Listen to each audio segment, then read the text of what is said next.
ከመጠጥ ጋር የተያያዘ ነው። ይሄ 20 ዓመት የተጠና ጥናት ነው። 1800 ሰዎች ላይ የተጠና ጥናት ነውና በ20 ዓመት ውስጥ በጣም የሚጠጡ የማይጠጡና በአንጻራዊነት ደግሞ መካከለኛ የሚባል አይነት ጥናት የሚጠጡ ሰዎች ላይ የተደረገ ነውና በ20 ዓመት ውስጥ የትኛው በብዛት ሞተ ሲባል 69% የሚሆኑት በጣም የሚጠጡ ሰዎች ከሰካራ የሚባሉ አይነት ሰዎች 69% ሞተዋል ነው። በአንጻራዊነት ደግሞ ምንም አይጠጡም የሚባሉ ውሃና ለስላሳ ብቻ የሚጠጡ ሰዎች ደግሞ 60% ሞተዋል። ከዛም መካከለኛ በመጠኑ የሚጠጡ የተባሉት ደግሞ 41% ናቸው የሞቱት ነው። በጣም ከሚጠጡት በ30% ተሽሏል፣ ከማይጠጡት በ20% ተሽሏል።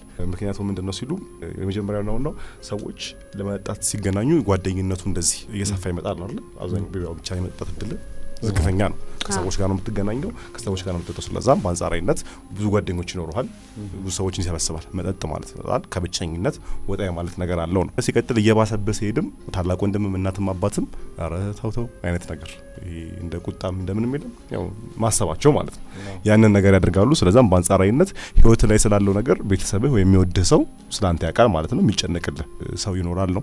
ሲቀጥል መጠጥ ላይ ነው ብዙ ኔትወርኮች የሚፈጠሩት ነው የሚሉት። ስለዛም ጥሩ ስራ የማግኘት እድል፣ እድገት የማግኘት እድል፣ ቢዝነስ፣ ገንዘብ እንደዚህ አብሮት ይመጣሉ። ኢትዮፒካሊ